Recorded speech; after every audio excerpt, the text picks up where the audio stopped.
انسان کی زندگی میں جو چیزیں اسے بہت زیادہ نقصان دیتی ہیں اور بہت پیچھے چھوڑ دیتی ہیں، دنیاوی معاملات سے لے کر روحانی، اخلاقی، قلبی اور قرب الہی کے معاملات تک کو جو چیزیں نقصان پہنچاتی ہیں، ان میں ایک بڑی چیز غفلت ہے۔ ایک لفظ ہوتا ہے جو ہمیں اکثر سننے کو ملتا ہے کہ آپ کی توجہ نہیں ہے۔ یہ ڈھیر سارے لوگوں کا مطالبہ ہوتا ہے، اہل خانہ بھی مطالبہ کرتے ہیں، کئی موقع پر والدین بھی مطالبہ کرتے ہیں، غرباء بھی مطالبہ کرتے ہیں کہ امیروں کی ہماری طرف توجہ نہیں ہے۔ اور یہ بڑی لازمی سی بات ہے کہ کسی چیز پر جب توجہ رہتی ہے تو وہ چیز بہتر ہو جاتی ہے، اور جب عدم توجہی کا لوگ مظاہرہ کرتے ہیں تو وہ معاملہ خراب ہو جاتا ہے۔ یہ جو عدم توجہ ہے اسی کو غفلت کہتے ہیں، اور جب انسان کے مزاج پر غفلت طاری ہوتی ہے اور غفلت اس پر پوری طرح غلبہ کر لیتی ہے تو پھر اس کی زرخیز زمین کو وہ بنجر کرتی ہے۔ غفلت انسانی دل کے لیے بڑی نقصان دہ چیز ہے اور انتہائی تکلیف اور ضرر کا باعث ہے۔ دلوں پر جو قحط نازل ہوتا ہے، قحط، ویران ہو جاتے ہیں دل، اور جو دلوں پر خشکی نازل ہوتی ہے کہ طبیعتیں خشک ہو جاتی ہیں، یہ غفلت کی وجہ سے ہوتی ہے۔ جو لوگ غافل ہو جاتے ہیں نا، اپنے معاملات کا دھیان نہیں رکھتے، دیکھیں نا، آپ کو کھانا کھاتے بھی غافل نہیں ہونا چاہیے۔ اگر کھانا بھی غیر معتدل کھا لیا جائے تو وہ انسان کی طبیعت کے لیے باعث ضرر بن جاتا ہے، نقصان کا باعث بنتا ہے۔ بات کرتے ہوئے بھی غافل نہیں ہونا چاہیے، کئی دفعہ جملے ایسے نکل جاتے ہیں جو انسان کے لیے پھر شرمندگی کا باعث بنتے ہیں۔ انسان کو غافل ہو کر کوئی کام نہیں کرنا چاہیے، غافل ہو کر، مدہوش اور بے ہوش ہو کر نہیں۔ غفلت دل کو ویران کرتی ہے، طبیعت میں خشکی لاتی ہے۔ غافل کبھی نہ بنے۔ قرآن مجید فرقان حمید نے ارشاد فرمایا کہ اقترب للناس حسابہم، فرمایا لوگوں کے حساب کا وقت قریب آ گیا، وہم فی غفلۃ معرضون، اور وہ ابھی بھی غفلت میں منہ پھیرے ہوئے ہیں۔ ٹائم آ گیا حساب دینے کا، لیکن وہ ابھی بھی غافل ہیں۔ ہمارے جو زیادہ تر نقصان زندگی میں ہوئے ہیں وہ صرف ہماری غفلت کی وجہ سے ہوئے ہیں۔ ہم نے چیزوں پر توجہ نہیں دی، چیزیں گڑبڑ ہو گئیں۔ جس آدمی نے پھول لگائے ہوں، پھل لگائے ہوں، کھیتی لگائی ہو، وہ دانہ ڈال کے پانی دے کے فارغ نہیں ہو سکتا، اسے توجہ کرنی پڑتی ہے۔ اور کسی نے کہا تھا مالی جیندے ہون تو پھر بوٹے سوکدے نہیں، اگر موجود ہونا ان کو سینچنے والا، رکھوالی کرنے والا، تو پھر ان کی جڑیں کبھی خشک نہیں ہوا کرتی۔ ہماری جو غفلتیں ہیں یہ بڑی ضرر کا باعث ہیں، نقصان کا باعث، اور مجبوری معاف ہوتی ہے، غفلت معاف نہیں ہوتی۔ اسکول میں پڑھتے تھے، مدرسے میں پڑھتے تھے، تو ایک مجبوری ہو گئی جی، خدا نخواستہ گھر میں کوئی پریشانی ہو گئی تو اساتذہ اس پر سزا نہیں دیتے۔ کوئی خوشی کا موقع ہے گھر میں، فیملی میں کسی کی شادی ہے، اساتذہ اس پر سزا نہیں دیتے۔ لیکن اگر کبھی پتہ چلتا تھا نا کہ یہ گھر سے تو آیا تھا لیکن مدرسے نہیں آیا، یہ اسکول نہیں آیا، رستے میں غافل ہو گیا، تو یہ بات خوفناک تھی۔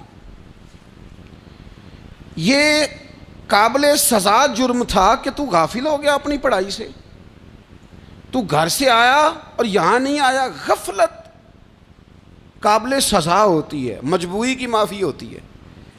ہمارا آج کل جو مسئلہ ہے وہ غفلت کا ہے۔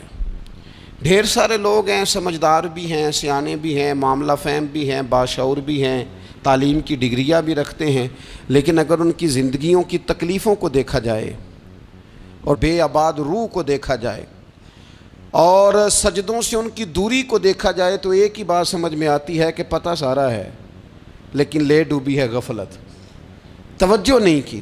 لائق بچہ بھی نالائق ترین زندگی گزارتا ہے، اس لیے کہ اس کے لائق ہونے کے ساتھ ساتھ اس کا توجہ کرنا بھی تو ضروری ہے نا۔ نرے لائق کا کیا فائدہ اگر وہ محنتی نہیں، اگر وہ توجہ ہی نہیں کرتا، اپنا سبق دھیان سے سنتا پڑھتا ہی نہیں، تو بھی جتنا مرضی لائق ہو پیچھے رہ جائے گا۔ اور کئی نالائق ہوتے ہیں، رٹا لگا کے پاس ہوتے ہیں، پر چلو رٹا تو لگاتے ہیں نا، محنت تو کرتے ہیں نا، جد و جہد تو کرتے ہیں۔ کئی نالائق جد و جہد کے باعث آگے گزر جاتے ہیں، اور کوئی اسی چکر میں رہ جاتے ہیں، میں بڑا لائق ہوں، کل پڑھ لوں گا، پرسوں پڑھ لوں گا، ہفتہ تیاری کر کے پاس ہو جاؤں گا۔ اپنی زندگی سے غفلت کا پردہ اٹھائیں، اور غفلت اس کے لیے فیصلہ کرنے کی ضرورت ہوتی ہے، پلاننگ کرنے کی نہیں، فیصلہ کرنے کی ضرورت ہوتی ہے کہ میں نے اب غفلت کرنی۔ ہم نہ جب بھی کوئی پروگرام بناتے ہیں تو منصوبہ بندی شروع کر دیں، منصوبہ بندی نہ کریں، فیصلہ کریں، کہیں کہ میں نے غافل نہیں ہونا۔ غفلت غرق دنیا کا نام ہے، اپنے آپ کو غفلت سے بچائیں۔ آپ دیکھیں حضرت کعب بن مالک رضی اللہ تعالیٰ عنہ فرماتے ہیں، بخاری میں موجود ہے، فرماتے ہیں کہ جنگ میں پیچھے رہ گیا تھا، میرا خیال تھا کل چلا جاؤں گا، گھوڑے اور سواریاں میرے پاس تیز ہیں، مضبوط ہیں، پرسوں چلا جاؤں گا، تیزی سے بھاگ کے میں پہنچ جاؤں گا، میں قافلے کے ساتھ شامل ہو جاؤں گا، لیکن بس تھوڑی سستی ہو گئی، ذرا غفلت ہو گئی۔ آپ فرماتے ہیں جب سب لوگ چلے گئے حضور علیہ السلام کے ساتھ جہاد میں اور میں پیچھے رہ گیا، تو پھر جب چند دن گزر گئے اور محبوب کے واپس آنے کا ٹائم ہو گیا، تو اب میں غور کرتا سمجھتا تو مجھے مدینے میں یہاں بزدل لوگ نظر آتے، اور کون نظر آتے؟ جو منافق تھے، وہ منافق بزدل دکھائی دیتے، یا مجھے عورتیں اور بچے دکھائی دیتے۔ میں پریشان ہوا، حضور واپس آ گئے۔ جنہوں نے بہانے کیے تھے نا منافقین نے، یہ مجبوری تھی اس لیے نہیں جہاد پہ گئے، یہ جنہوں نے بہانے کیے تھے انہیں مل گئی معافی، اور میں نے سچ بولا، میں نے کہا یا رسول اللہ میں غافل ہو گیا تھا۔ اب کہتے ہیں میں نے جب کہا نا حضور سستی ہو گئی تھی، ذرا غفلت ہو گئی، تو بندہ محبوب سے ہی غافل ہو جائے، بندہ وہیں سے غافل ہو جائے۔ جو دم غافل سو دم کافر، سانو مرشد اے ہو پڑھایا۔ جب کہا نا حضور وہ غلطی ہو گئی، کوئی مجبوری نہیں تھی، تو فرماتے ہیں باقیوں کو معافی مل گئی، میرے ساتھ حضور ناراض ہو گئے۔ ایک دن نہیں، 2 دن نہیں، 50 دن حضور ناراض رہے۔ مدینے کی گلیوں نے مجھے پہچاننا چھوڑ دیا، در و دیوار سے مجھے یوں لگتا تھا کہ میں پردیسی ہوں۔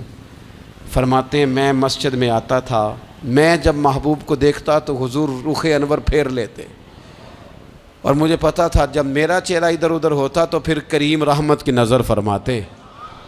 فرماتے ہیں 50 دن مسلسل، پھر مجھے حکم ہوا کہ بیوی بھی بھیج دو، میکے بچے بھی بھیج دو، ننھال یعنی تنہا رہ جاؤ۔ فرماتے ہیں وہ میں نے قید تنہائی کاٹی، لیکن شکر اللہ کا یہ ہے کہ میں سچا تھا، بس ذرا بھول گیا تھا، بس ذرا غفلت ہو گئی تھی۔ تو فرماتے ہیں پھر اللہ تبارک و تعالیٰ نے میرے اوپر فضل یہ فرمایا کہ میری توبہ کا اعلان رب نے قرآن مجید میں فرمایا۔ تو غافل نہ بنے کبھی بھی، ہمارا نا مسئلہ یہ ہے، اور آپ نے ناراض نہیں ہونا، ڈھیر سارے لوگ غافل ہو جاتے ہیں، مالدار بھی غافل ہیں، صاحبان علم بھی الا ماشاء اللہ بہت ساری جگہوں پہ غافل ہیں۔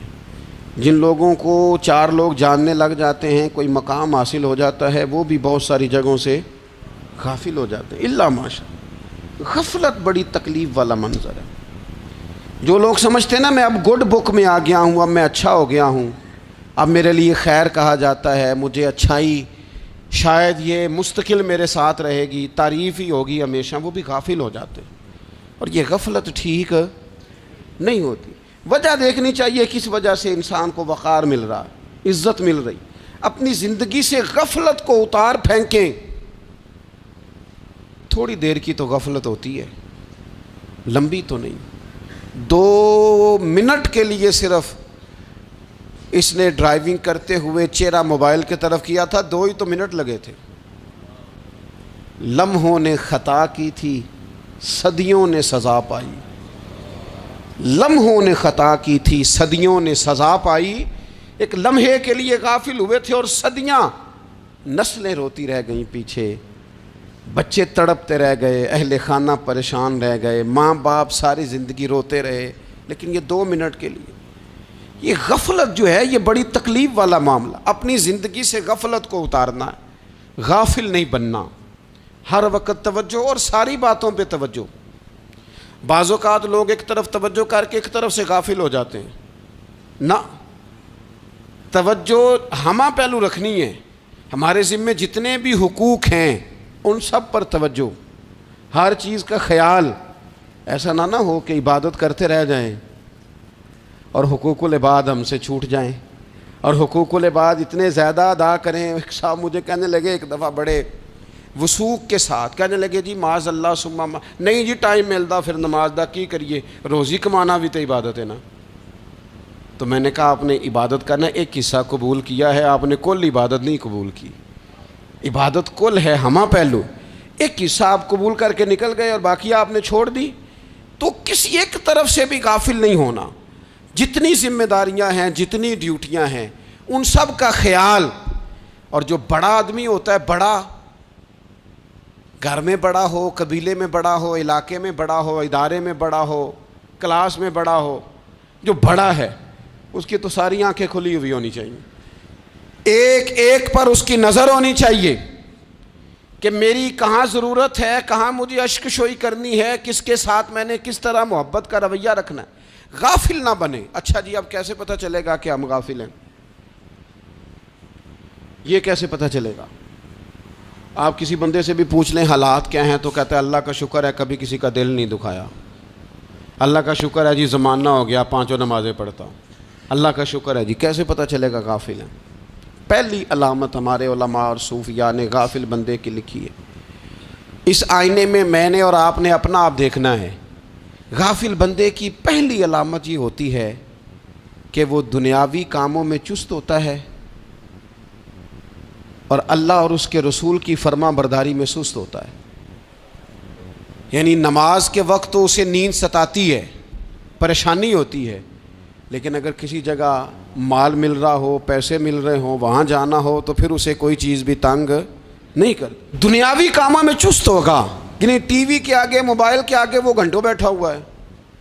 اور اگر اسے 25 منٹ قرآن پاک سننا پڑ جائے، اگر اسے 20 منٹ دینی محفل میں بیٹھنا پڑ جائے، اگر اسے کہا جائے کہ تو 20 رکعت نماز نفل ادا کر، دنیاوی کاموں میں چست ہے، دینی کاموں میں، یہ غفلت کی پہلی علامت. پھر ذاتی معاملات پہ پیسہ خرچ کرنا ہو تو ڈھیر سارا ہے، کسی غریب کی مدد کرنی ہو تو.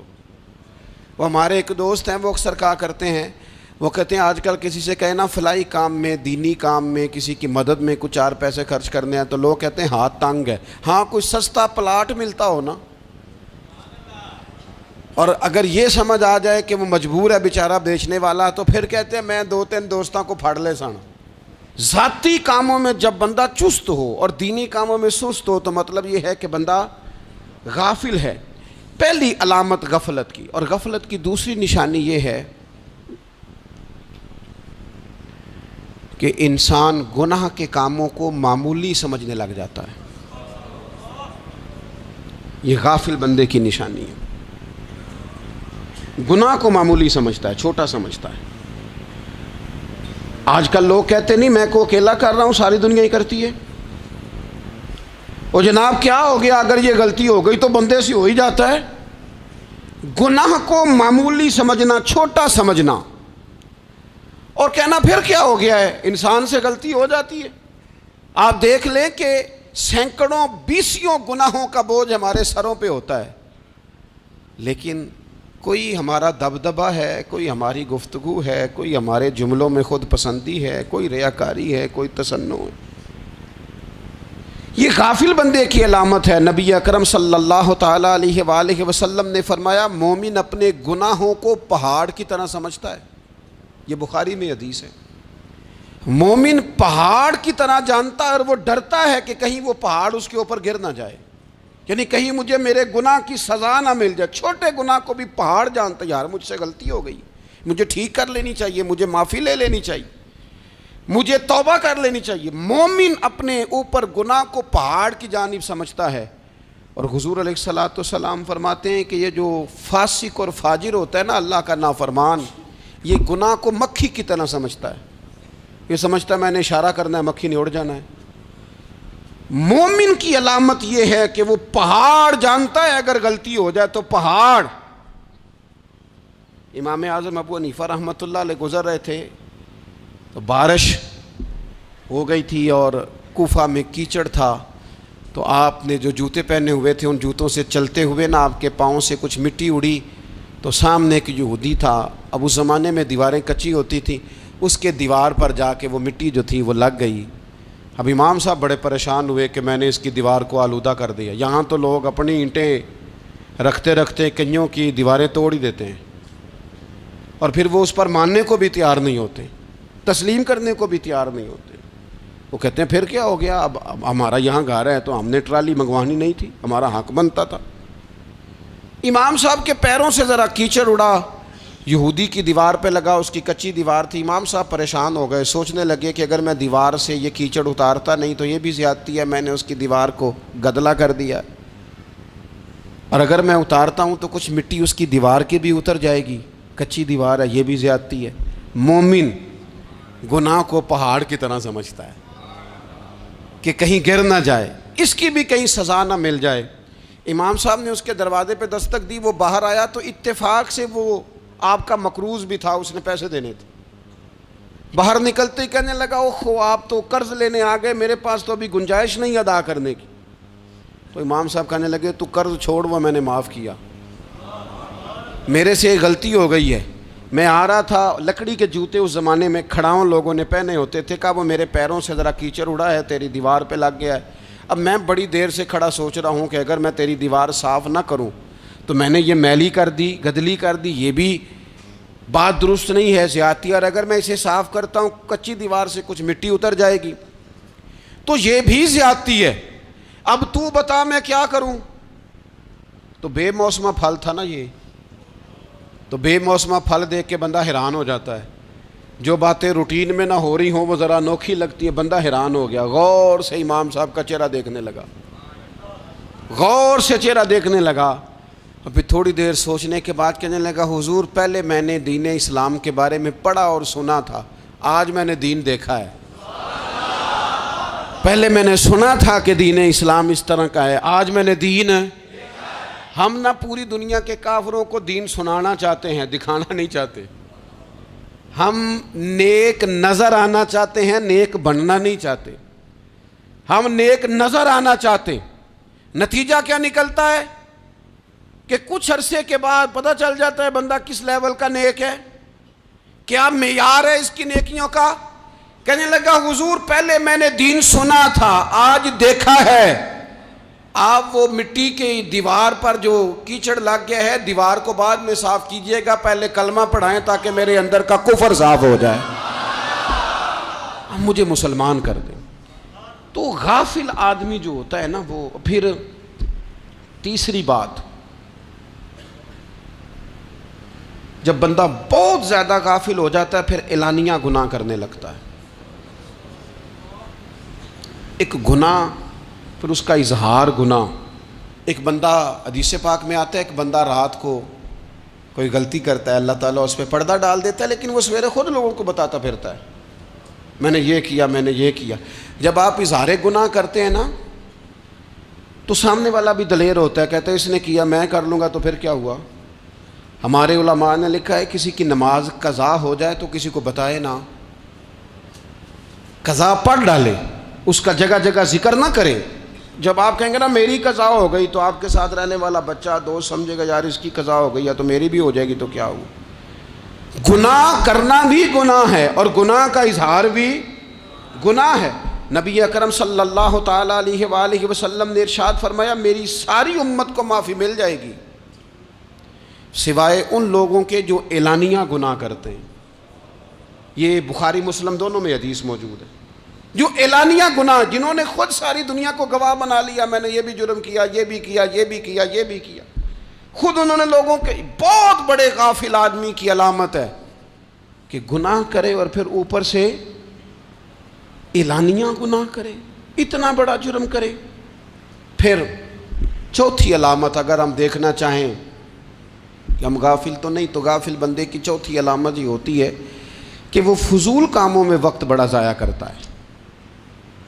فضولیات میں ادھر بیٹھے ہیں ادھر بیٹھے ہیں, یہاں گپ شپ ہو رہی ہے, وہاں موبائل دیکھا جا رہا ہے, پھر کچھ ٹائم ملا ہے تو پھر کہیں دور دراز کسی ہوٹل پہ کھانا کھانے چلے گئے, پھر کچھ ٹائم ملا تو چلو نکلتے ہیں ذرا کوئی ہفتہ سیر کر آتے ہیں, یہاں گپ شپ ہے, فلاں کو ڈسکس کر لیتے ہیں, فلاں کے بارے میں بات کر لیتے ہیں, سیاسی تبصرے کر لیتے ہیں, یہ تھوڑی گفتگو ہو جاتی, چلے محلے داروں پہ تبصرہ شروع کرتے ہیں, کون روٹی زیادہ کھا رہا ہے اور کس کے پاس پیسے زیادہ آ گئے, چلو جا کے پتہ کرتے ہیں. حالانکہ یہ پتہ نہیں کرنا چاہیے تھا, پتہ تو اس کا کرنا چاہیے تھا جو بیچارہ کل سے بھوکا ہے. خبر تو اس کی رکھنی چاہیے تھی جس بیچارے کے گھر میں بچوں کے لیے پہننے کو کپڑے موجود نہیں ہیں. اس پر تبصرہ یہ کرتے ہیں کہ یہ محنت کیوں نہیں کرتے, اور اگر کسی پر اللہ عطا کر دے پھر حساب ضرور لگاتے ہیں کہ ذرا معلومات کرو یہ اتنی جلدی آگے کیسے نکل گئے. غافل بندے کی علامت ہے وقت کا ضائع کرنا اور فضول کاموں میں ضائع کرنا اور بلا وجہ ضائع, اور ایسے سوالات کرنا جن کی ضرورت ہی کوئی نہیں, بالکل ضرورت ہی نہیں, کوئی مطلب ہی نہیں, لیکن ہم لوگ وقت ضائع. یہ غفلت کی علامت, غفلت. اللہ والوں کی علامت کیا تھی؟ ایک بات انہوں نے زندگی میں لے لی, سیکھ لی, پھر ساری زندگی اسی پہ گزار دی. ان کا ارادہ تھا نا کشکول سیدھا کیا. کچھ لوگ ساری زندگی لیکچر قبول لے کے سن کے پھر بھی سمجھنے کو تیار. یہ غافل دل کی علامت ہے. اس لیے نبی پاک صلی اللہ تعالیٰ علیہ وسلم نے فرمایا دو نعمتیں ایسی ہیں جن میں اکثر لوگ غفلت میں ہیں, ایک صحت اور دوسری فراغت. لوگ بلا وجہ وقت ضائع کرتے ہیں. اللہ نے صحت دی ہے, کسی خیر کے کام میں لگائیں. اگر آپ کے پاس فارغ وقت ہے تو قرآن پاک کو یاد کریں, ترجمہ اور تفسیر سے پڑھیں, محبوب پاک علیہ السلام کی احادیث کو یاد کریں, اللہ والوں کی باتیں سنیں. وقت ملے تو عبادات میں لگائیں, نوافل میں لگائیں, تلاوت میں لگائیں, ذکر اذکار میں لگائیں, اور پھر اللہ مزید توفیق عطا کرے تو کسی کے بھلے میں وقت لگائیں. گلی سے کوئی کانٹا اٹھائیں, کوئی روڑا اٹھائیں, کوئی کسی کی مدد کریں. لیکن یہ غافل ہونے کی علامت ہے کہ اپنے وقت کو ضائع کرنا. اور پھر اسی طرح غفلت کی پانچویں علامت یہ ہے کہ اگر بندے کو دنیا سے پورا پیار ہو جائے, یعنی شب قدر میں بھی آ کے کہتا ہے یا اللہ کبھی پیسے دے دینا, شب برات والے دن بھی کہتا ہے کہ مالک اگر کبھی کوئی ایسا سبب لگ جائے نا, یعنی بیت اللہ شریف کے سامنے کھڑے ہو کے بھی اگر اس نے مال ہی مانگنا ہے وہاں بھی اس نے یہی سوال کرنا ہے, حب دنیا اتنی غالب آ جائے. تو یہ غافل ہونے کی علامت. دنیا ضرورت ہے, مقصد نہیں ہے. دنیا کی حاجت ہے, مقصد نہیں ہے. یہ مقصود نہیں. اور جب لوگ فقط دنیا کے مال کو, دولت کو, نبی پاک علیہ السلام نے فرمایا وہ لعنتی ہے جو درہم اور دینار کا بندہ بن گیا ہے, پیسوں کا بندہ بن گیا ہے. مل جائے تو خوش ہوتا ہے, نہ ملے تو تکلیف میں آ جاتا ہے. یہ غافل بندے کی علامت. مومن تو وہ ہوتا ہے کہ دولت رزق حلال ضرور کماتا ہے تاکہ کسی کے آگے ہاتھ نہ پھیلانا پڑے, کوشش ضرور کرتا ہے, پر دنیا کو جیب میں جگہ دیتا ہے, دل میں نہیں دیتا. اس کی جگہ جہاں ہے اسے وہاں رکھتا ہے, اسے دل میں جگہ. دل تو ایک ہے, اس میں رب و رسول کو بسائیں گے یا کسی اور کو بسائیں گے. تو حب دنیا یہ غافل ہونے کی بہت بڑی علامت ہے. پھر اسی طرح جو بندہ رب کریم کو جانتا نہیں نا وہ بھی غافل ہو جاتا ہے. ایک تو جو یہ نہیں نہ جانتا کہ رب کریم سزا دے گا, مجھے دیکھ رہا ہے, اسے نہ اونگ آتی ہے نہ نیند آتی ہے, جو اس کی معرفت نہیں رکھتا کہ میرا رب ہر وقت مجھے دیکھ رہا ہے, وہ بھی غافل ہو جاتا ہے. جسے پتہ ہونا کہ مجھے دیکھ رہا ہے وہ غافل نہیں ہوتا. اور جو یہ سمجھ لیتا ہے نا کہ شاید معاذ اللہ ثم, اس یقین کو پکا نہیں کرتا, وہ غافل ہو جاتا ہے. اور ایک جو یہ نہیں نہ جانتا کہ رب مہربان کتنا ہے وہ بھی غافل ہو جاتا ہے.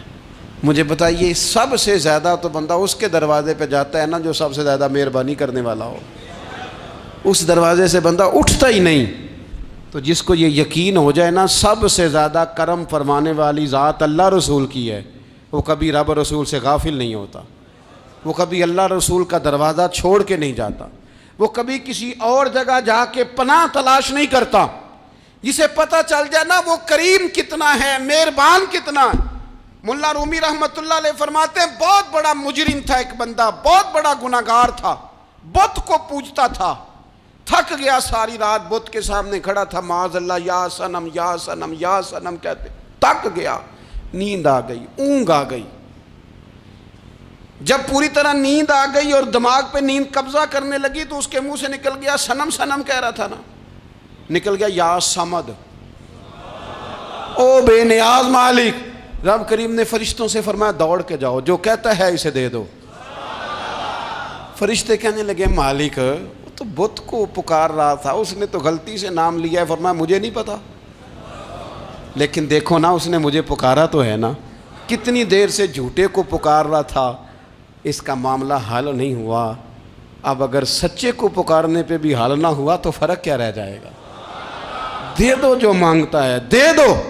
میرے دوست گھر پتہ چل جائے وہ کریم کتنا ہے، وہ مہربان کتنا ہے۔ میرے رسول پاک علیہ الصلوۃ والسلام نے تو فرمایا تیری آنکھ سے اگر اس کے خوف سے اتنا آنسو بھی نکل گیا جتنا مچھر کا پر ہوتا ہے، تو جس طرح بھینس کے تھنوں سے نکلا ہوا دودھ واپس تھنوں میں نہیں نہ جاتا، جو اتنا بھی روئے نہ روئے اللہ کے خوف سے، وہ بندہ دوزخ میں نہیں جائے گا۔ تھوڑی دیر کے لیے ڈر جائے اپنے رب سے، آئے تو صحیح۔ عدم معرفت غفلت پیدا کرتی ہے، تو آ تو صحیح، وہ تو کریم ہی بڑا ہے، وہ تو مہربان ہی بڑا ہے۔ حضرت زنیرہ رضی اللہ تعالی عنہ حضور کی صحابیاں ہیں۔ ایام جو مکے کے تھے مسلمانوں پر بڑی آزمائش کے تھے، انہیں بڑا مارا کفار نے، اتنا مارا کہ ان کی بینائی چلی گئی، نظر آنا بند ہو گیا۔ کافروں کی عورتوں نے تانا دیا کہ تو نے ہمارے بت چھوڑے ہیں نا، تو دیکھنا تیری بینائی چلی گئی۔ تو جناب زنیرہ اللہ پہ بھروسہ، توکل، معرفت الہی کا جذبہ، اٹھ کے کھڑی ہو کہنے لگی چپ کرو، تمہارے جھوٹے بت کیا کر سکتے ہیں، میرا رب چاہے تو صبح جب میں اٹھوں تو میری آنکھیں روشن ہو، اگر کریم کرم کر دے۔ لوگ کہتے ہیں واقعی ایسا ہوا، جب وہ سویرے اٹھیں تو اللہ نے ان کی روشنی واپس کر دی تھی۔ تجھے پتہ چل جانا وہ مہربان کتنا ہے۔ وہ ایک بزرگ تھے تو ان سے کسی نے کہہ دیا کہ اگر آپ کا حساب آپ کے ماں باپ کے ذمہ ہو جائے تو پھر کیسا، پوچھنے کے لیے قیامت میں اگر ماں باپ حساب لیں تو پھر کیسا۔ تو بڑے سیانے لوگ تھے جو دل والے تھے، کہنے لگے نہیں، رب کریم ہی ٹھیک ہے، اس لیے کہ وہ ماں باپ سے کہیں بڑھ کر پیار کرنے والا ہے۔ اگر یہ معرفت مل جائے وہ کریم کتنا ہے۔ اور جب بندہ پوری طرح اس کی بارگاہ میں آ کے تڑپ جاتا ہے نا، مولا میں جاؤں کدھر، تیرا دروازہ چھوڑ کے جاؤں کدھر۔ اقبال کہتے ہیں وہ ایک سجدہ جسے تو گراں سمجھتا ہے، 1000 سجدوں سے دیتا ہے آدمی کو نجات۔ تجھے جگہ جگہ جھکنا نہیں پڑے گا اگر تو صحیح معنوں میں اپنے رب کی بارگاہ میں جھک جائے۔ تو میرے عزیز کوشش کریں کہ اس کی معرفت، اس کا کرم، اس کی عطا اور اللہ تبارک و تعالیٰ کے حاضر و ناظر ہونے پر عین الیقین، حق الیقین حاصل کریں۔ اور پھر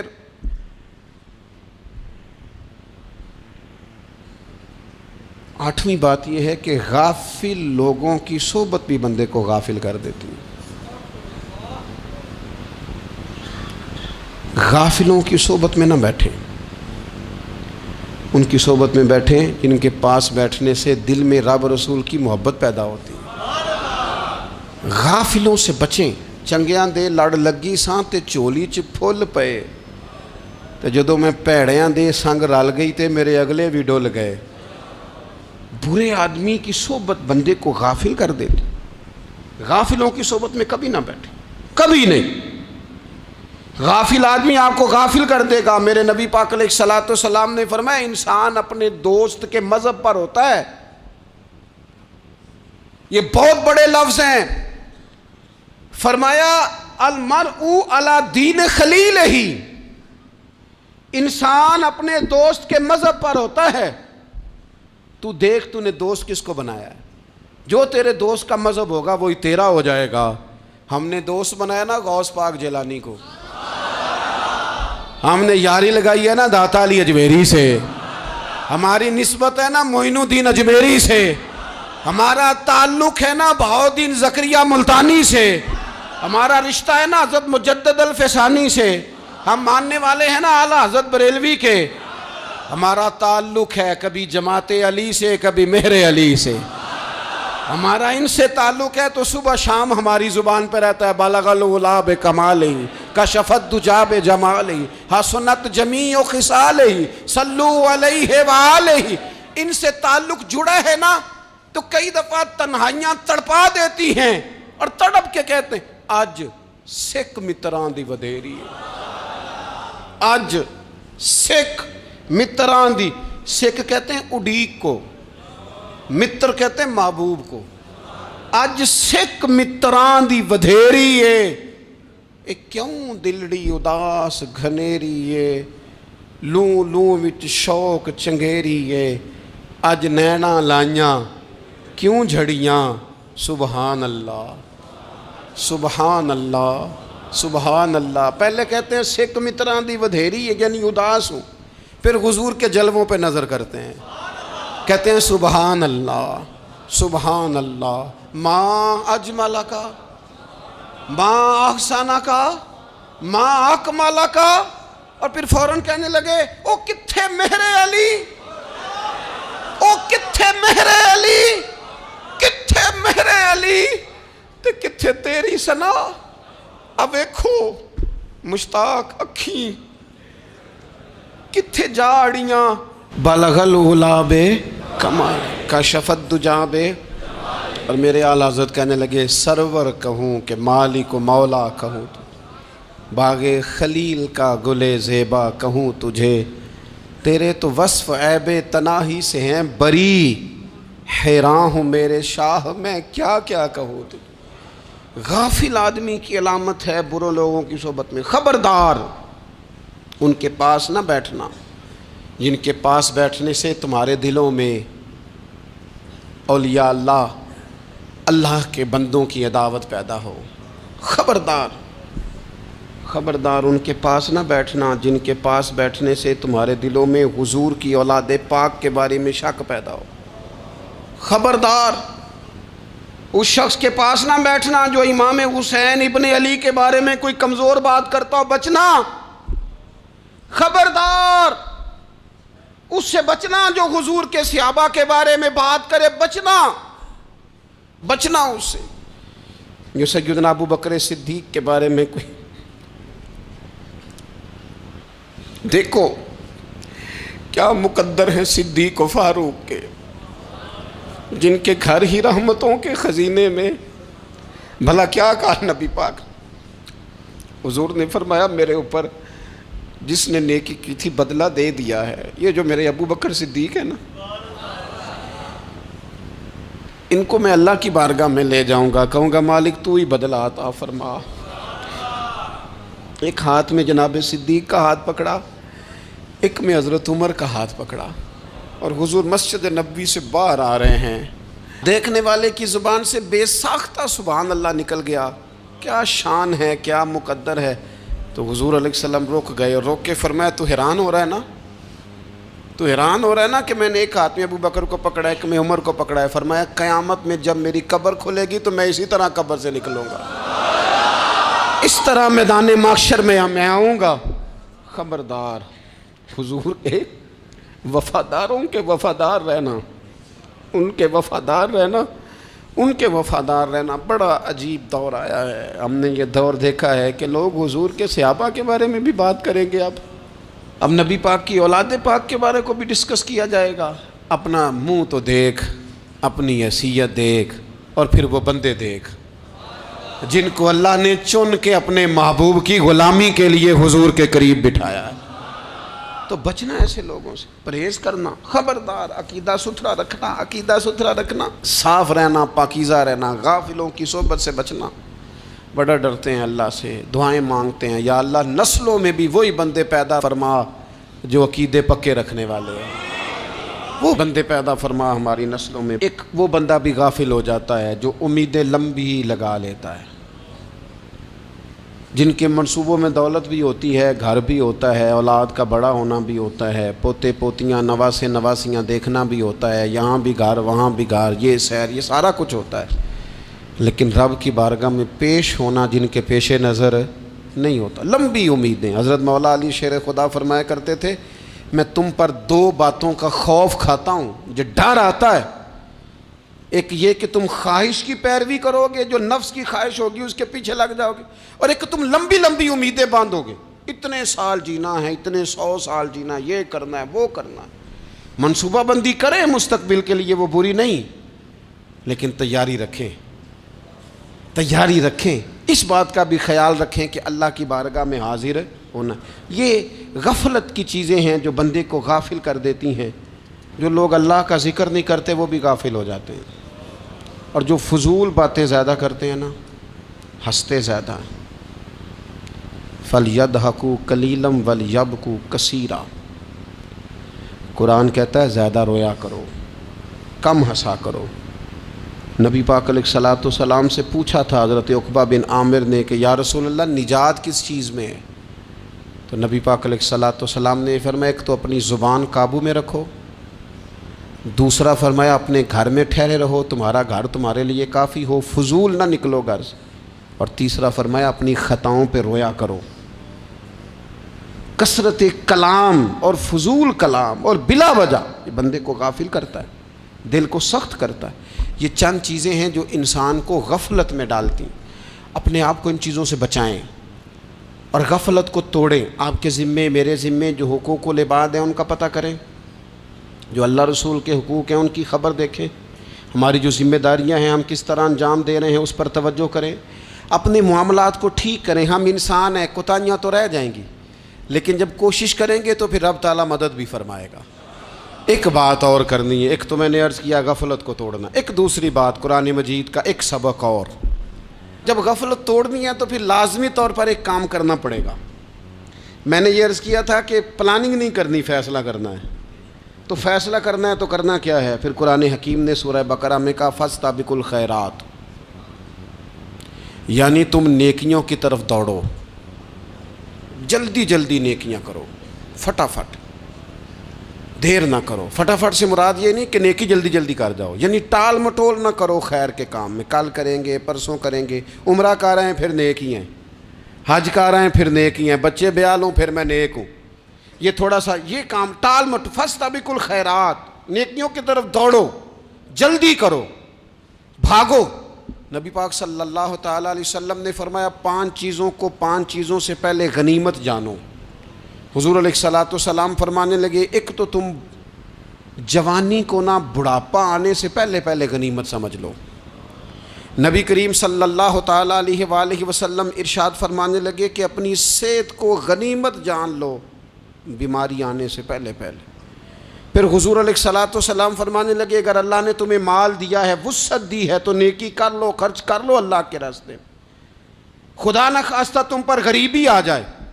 اور پھر حضور سید عالم صلی اللہ تعالیٰ علیہ وسلم فرمانے لگے اگر تمہیں اللہ نے کچھ فراغت دی ہے، بہت زیادہ مصروف نہیں ہو، تو غنیمت جان لو، جلدی سے نیکی کر لو قبل اس کے کہ تم مشغول ہو جاؤ۔ اور 5ویں بات حضور نے بیان کی، فرمایا زندگی کو غنیمت جانو، موت آنے سے پہلے پہلے جلدی سے نیکی کر لو۔ نیکی کے لیے ساری زندگی منصوبہ بندی نہ کرتے رہو، نیکی کے لیے دیکھو نا، ہماری زندگی میں یہاں دنیا میں رہ کے چند منٹوں میں وہ نیکی کی جا سکتی ہے جو قیامت کے بعد صدیوں کا ہمارا فائدہ کرے گی، صدیوں کا فائدہ کرتے نہیں۔ پلاننگ کر رہے ہیں، منصوبہ بندی کر رہے ہیں، بس تیاری کر رہے ہیں، بس حضرت آپ دعا کر دیں، اللہ تعالیٰ دعائیں بھی قبول فرمانے والا ہے، لیکن جو نیکی نصیب ہوتی ہے اسے جلدی سے کر گزریں، اسے فٹافٹ کریں۔ میں ایک گاؤں میں گیا، اب تو خیر وہ دور نہیں رہا، یہ 10-15 سال 20 سال پہلے نا جو نوجوانوں کی مصروفیات ہوتی تھیں ان میں سے ایک مصروفیت یہ ہوتی تھی کہ گندم لے کے چکی پہ جانا ہے، آٹا پسوا کے لانا ہے۔ یہ ایک بڑی، چونکہ سبھی گھروں کے اندر سال کے لیے گندم سٹاک کر لی جاتی تھی، تو گندم لے کے جانا یہ ایک ڈیوٹی ہوتی تھی۔ ایک نوجوان ایک گاؤں میں، اس کی مجھے تعریف سننے کو ملی، تو ایک بوڑھی اماں کہنے لگی یہ تو بڑا نصیباں والا ہے، سارے دا آٹا پیا لے ہوندا ہے۔ اور آتے جاتے پوچھ لیتا ہے کہ اماں کوئی کہنے لگی میرے بچے باہر ہوتے ہیں، یہ مجھے دوائی بھی لا دیتا ہے شوگر کی، میں مریضہ ہوں۔ یعنی خیر جتنی ہو سکے، جتنی۔ میرے ایک سنگی ہیں تو سڑک پہ کوئی بندہ کھڑا ہوتا ہے نا، اللہ تعالیٰ انہیں سلامت رکھے، بندہ کھڑا ہوتا ہے تو کہتے ہیں میں اس سے پوچھ لیتا ہوں بابا جی کدھر جانا ہے، فلانی جگہ جانا ہے، تو کہتے ہیں میں موٹر سائیکل پہ بٹھا لیتا ہوں۔ بندہ دیکھ کے مجھے سمجھ آ جاتی ہے ضرورت مند ہے، کوئی چور نہیں، کوئی ڈاکو نہیں، ضرورت مند ہے۔ میں اسے منزل تک، نیکی جتنی میسر آئے، جس حد تک میسر آئے۔ کیا کہا ہمارے نبی پاک علیہ السلام نے؟ حضور نے ہم سے فرمایا کچھ نہ ہو سکے تو بات ہی مسکرا کے کر لینا، اس پر ہی اللہ صدقے کا ثواب عطا کرے۔ فاستبقوا الخیرات، جلدی سے نیکی کر لو، اپنے نامہ اعمال میں روز نیکیاں جمع کرو، کوئی نہ کوئی خیر کا کام روز کرو اور جلدی سے کرو۔ صحیح مسلم میں حدیث ہے، نبی پاک صلی اللہ تعالیٰ علیہ وسلم فرمانے لگے جلدی جلدی نیکی کے کام کر لو ان فتنوں سے پہلے جو اندھیری رات کے حصوں کی طرح فتنے ہوں گے۔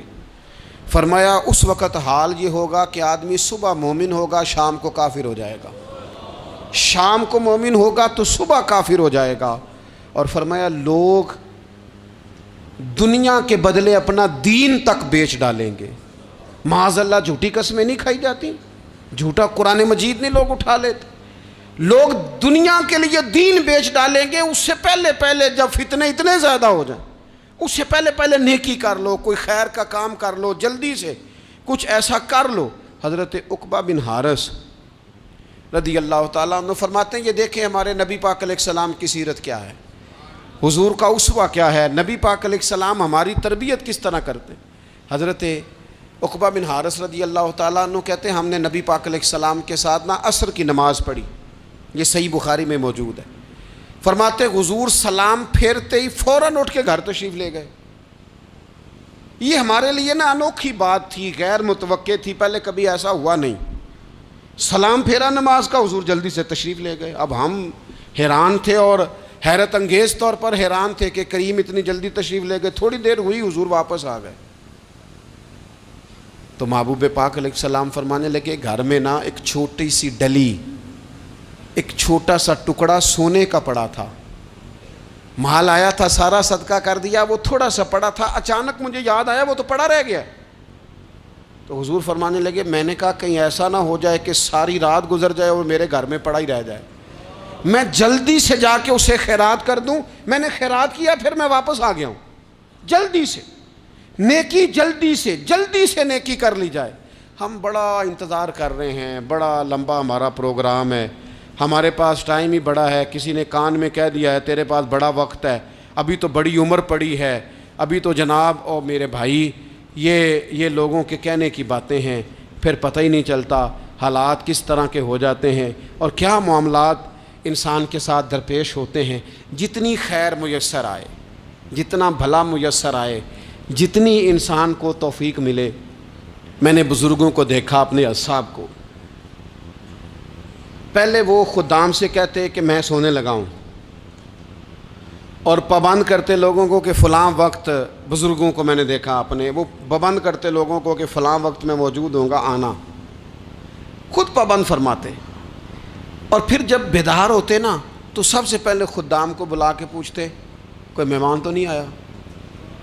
اور جناب آپ نے خود ہی تو پابند فرمایا فلاں دن آنا۔ کہنے لگے چل یار اگر کوئی آیا تو مجھے ملا لو، میری ملاقات کرا لو۔ کیوں؟ اس لیے کہ دور سے آیا ہے، مجھ سے ملنے آیا ہے، کوئی خیر کی بات سیکھنے آیا، چلو میرے نامہ اعمال میں کوئی نیکی جائے گی، کچھ نہ کچھ خیر جمع کر لی جائے، کچھ نہ کچھ ڈیوٹی کر لی جائے، کچھ کام کریں اور جلدی سے کریں۔ حضرت جابر ابن عبداللہ انصاری رضی اللہ تعالیٰ عنہ بیان کرتے ہیں، یہ بھی بخاری میں موجود ہے، کہتے ہیں ایک صحابی نبی پاک علیہ السلام کی بارگاہ میں حاضر ہوئے غزوہ احد کے موقع پر،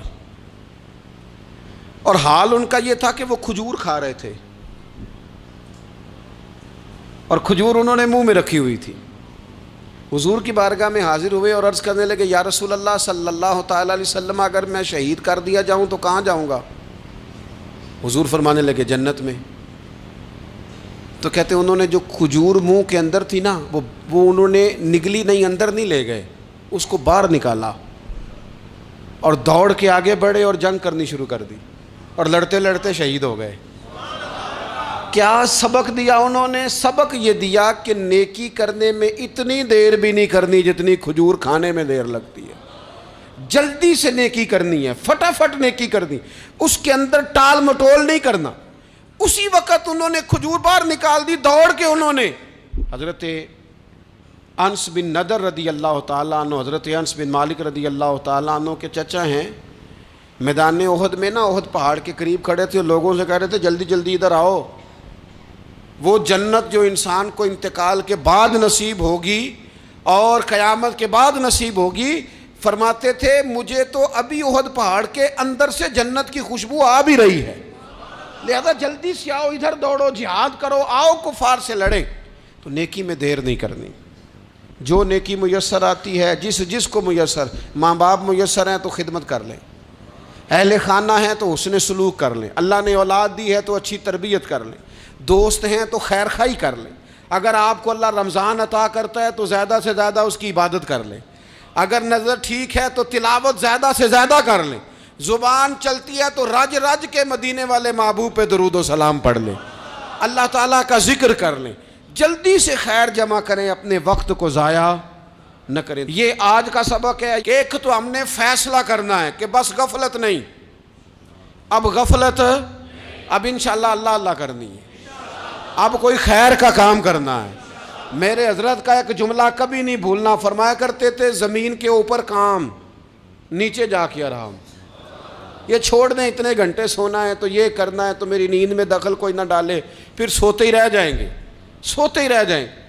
زمین کے اوپر کام اور نیچے جا کے جاگنا ہے، جاگ لے افلاک کے سائے تلے، پھر حشر تک سوتا رہے گا خاک کے سائے تلے۔ اب جاگ لے افلاک کے سائے کے نیچے، جاگ، کھول آنکھیں، ہر وقت کا سونا، ہر وقت سونا، ہر وقت جو اپنے آرام کی فکر کرنا، اس سے نکل آئیں اور اچھا کھانا اور اچھا پہننا اور بس اپنی مرضی کی زندگی من چاہی جینا، اس سے باہر آئیں، فیصلہ کریں، فیصلہ کہ اب غفلت نہیں کرنی، اگر اللہ نے کوئی صلاحیت دی ہے تو اسے دین کے کام پہ لگانا ہے، کوئی ڈیوٹی کرنی ہے، کوئی خدمت کرنی ہے۔ دیکھو خدمتیں ہو رہی ہیں، صدیق اکبر مال دے رہے ہیں، عثمان غنی مال دے رہے ہیں، مولا علی نے تلوار پکڑی ہے، میدان میں جا رہے ہیں، فاروق اعظم گلی گلی نگر نگر رسول اللہ کے دین کی پہرے داری کر رہے ہیں، حضرت جناب سیدنا سلمان فارسی ابو ذر غفاری حضور کی مسجد میں جھاڑو دے رہے ہیں، اور بلال حبشی وہ نبی پاک کی مسجد میں اذان پڑھتے پڑھتے رب نے اتنا عروج فرمایا کہ کعبے کی چھت پہ کھڑے ہو کے بھی اذان پڑھنی شروع، انہوں نے اذان دے دی۔ تو کوئی کام کرنا ہے، غفلت کو توڑنا ہے اور نیکی کرنی ہے، ذرا جلدی جلدی خیر کا کام کرنا ہے، نہیں ایسے نہیں، فٹافٹ، کیسے جی؟ فٹافٹ، تو فٹافٹ کام کریں خیر کا، جلدی جلدی، تو یہ خیر کا کام فٹافٹ، جلدی جلدی اور بڑی جلدی اور دوڑ دھوپ کے، اور جب آپ کرتے جائیں گے نا تو پھر اللہ تعالیٰ مواقع بناتا جائے گا۔